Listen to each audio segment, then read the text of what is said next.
Now when we talk about chemical properties of halogens, अब chemical properties of halogens को अगर देखें, we're going to look at some of the reactions. If we talk about reaction with metals, now most of this periodic table type chapter is your memorization based. ये memory based chapter है, इसके अंदर ज़्यादा learning या conceptual learning तो है नहीं. It is mostly क्या है, रट्टा आप कह लें, ठीक है. Reaction with metals, chlorine when react with sodium metals, अब ये बनाएंगे सारे आयोनिक कंपाउंड्स, क्योंकि मैंने आपको बताया जो इनको -1 इलेक्ट्रॉन चाहिए था, जो इनको इलेक्ट्रॉन चाहिए था, वो कौन दे रहा है? Group 1 metals. ग्रुप 1 मेटल्स ही तो उनका इलेक्ट्रॉन देके काम पूरा कर रहे हैं. तो ये +1 हो जाते हैं काम करते करते, और ये -1 हो जाते हैं इलेक्ट्रॉन लेते लेते. तो इन ग्रुप 1 और इन ग्रुप 7 एलिमेंट्स का आपस में क्या बनता है? Ionic compound. For example NaCl हो गया, NaBr हो गया, calcium chloride, sodium bromide, sodium chloride. Second we have is a displacement reaction. Displacement reaction is a very important concept. इसको आपने ध्यान से सुना. By definition, a more reactive halogen displaces less reactive halogen from its compound, and such reactions observe a change in colors. Now these are the characteristics reactions of halogens. होता क्या है? अब we know, अगर मैं यहाँ पे group 7 लिखूं, fluorine top पे आता है, then we have chlorine. ये तो याद होना चाहिए आपको. ये आपका क्या है? मैंने बनाया group number 7.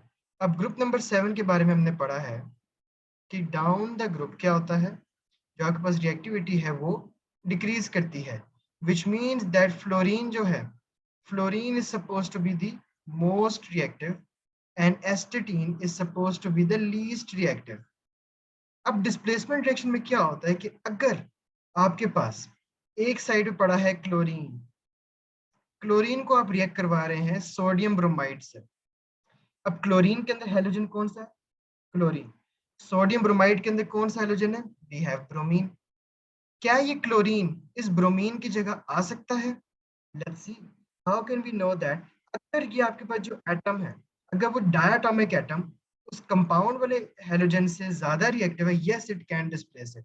Now we know that obviously chlorine is more reactive than bromine, क्योंकि क्लोरीन ऊपर आता है तो वो ज्यादा रिएक्टिव है. This is only when I am talking about in the case of halogens.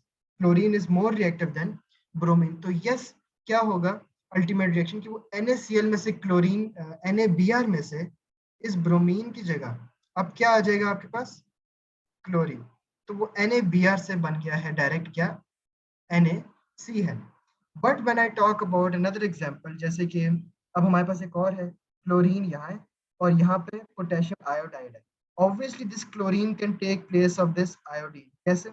Because जो आपके पास क्लोरीन है that is more reactive than iodine. ये ज्यादा रिएक्टिव है, क्लोरीन, आयोडीन कम रिएक्टिव है. लेकिन अगर मैं एक और रिएक्शन की बात करूं, अगर मैं डायटोमिक जो है, हमेशा याद रखें डायटोमिक ने रिप्लेस करना होता है कंपाउंड वाले को. अगर मैं ये करूं, अब क्या डिस्प्लेसमेंट रिएक्शन हो सकता है? Well, the answer would be no. Now, why is the answer no? Because bromine cannot displace chlorine. Chlorine sodium के साथ ही रहेगा, सोडियम ब्रोमाइड नहीं बन सकता. Why? Because bromine is less reactive than chlorine. Chlorine is more reactive. अगर आपके पास bromine ज्यादा reactive होता, only then it could replace sodium chloride. So it would be a no reaction. फिर हम अगर रिएक्शन विद हाइड्रोजन की बात करें, halogen and hydrogen would make halides. ये नॉर्मल हैलाइड्स बना देते हैं, जैसे कि आपके पास क्लोरीन और हाइड्रोजन बनाएंगे हाइड्रोजन क्लोराइड, ब्रोमीन और हाइड्रोजन बनाएंगे हाइड्रोजन ब्रोमाइड. साथ आपके पास फिर इसको मजीद अगर आप रिएक्ट करवाएंगे तो वो एक्वस हाइड्रोक्लोरिक एसिड बना सकते हैं व्हेन रिएक्टेड विद वाटर. और साथ ही अगर आप इनको मजीद रिएक्ट करवाएंगे, जैसे कि हाइड्रोजन ब्रोमाइड बन गया, ये 2 स्टेप रिएक्शन हो सकते हैं. ब्रोमीन प्लस हाइड्रोजन करें, क्या बनेगा? हैलाइड, जैसे कि हाइड्रोजन ब्रोमाइड. इसी हैलाइड को अगर आप वाटर के साथ रिएक्ट करवा दें, आगे इसको अगर आप फर्दर वाटर के साथ रिएक्ट करवाएंगे, you would get an aqueous form of acid, जैसे कि hydrobromic acid and hydrochloric acid.